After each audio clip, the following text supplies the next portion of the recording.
God counted me faithful, consistent, staunch, steadfast, somebody you can put your full faith in. 1 Corinthians chapter 4, verse 2, it's required of a certain that they be found faithful. There are many cities that outlast people's lives. And if we're going to be a strong city, then our influence will go on even further than us. Don't you love how it says in Hebrews 11, chapter 11, verse 10 of Moses, that he left the palace for a city whose maker was God. He could have lived like a prince, but instead I'd rather seek God. Even if it means I go into the wilderness.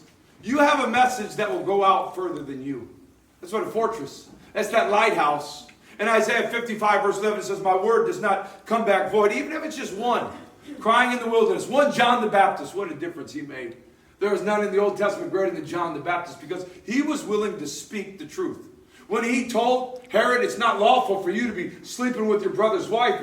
And then he got put in jail for that comment. And then he'd be beheaded for that comment. He didn't back down from that comment. He said, the truth is what the truth is.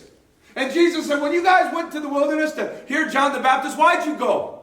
Did you go there because he had soft raiment? Because he had stylish clothes? Did you go there because it was such a concert-like atmosphere? It was so well decorated? Is that why you went to hear John the Baptist? Or was he a man that spoke the truth? God, help us to be those that speak the truth. When it's offensive, when it's hard. Because that's what love does. There's going to be a day. I knew kids that had hard upbringings. I remember one particular kid had a really bad, really rough time. And his parents in and out of trouble, and so he's in and out of the system. And he's come to church real good. And when he was at church, he'd always be asking for his mom, always be asking for his dad, always be asking for his grandma. And he didn't understand that they had to go to, they went to jail, or they were going to rehab, they'd go to anger management. He didn't understand. He just wanted to be with them. But it was over and over and over again. And so the kid finally, he grows up, and I see him, and he was so angry, so bitter. You see, when he got older, he understood. And he said, I would never do that to my son. I would never do that to my daughter.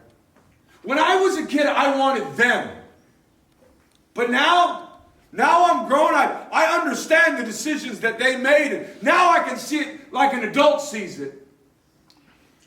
Someday, the people we don't warn are going to ask us, why didn't you warn me? Why didn't you tell me there was a hell? Why didn't you tell me how good God could have been? Why didn't you ever invite me? Why didn't you? Well, I thought it would offend you. Well, I didn't know your sensibilities. Well, I didn't know what you really... You think they're not going to be upset with you? Even castles fall down. You remember when the Twin Towers fell? They took some of that steel and they made a warship out of it. The USS New York. That ship would go to the Middle East and come back with some of those terrorists that would be arrested. That ship would go when there was hurricanes on the East Coast, and it would be a place of relief. It got remade.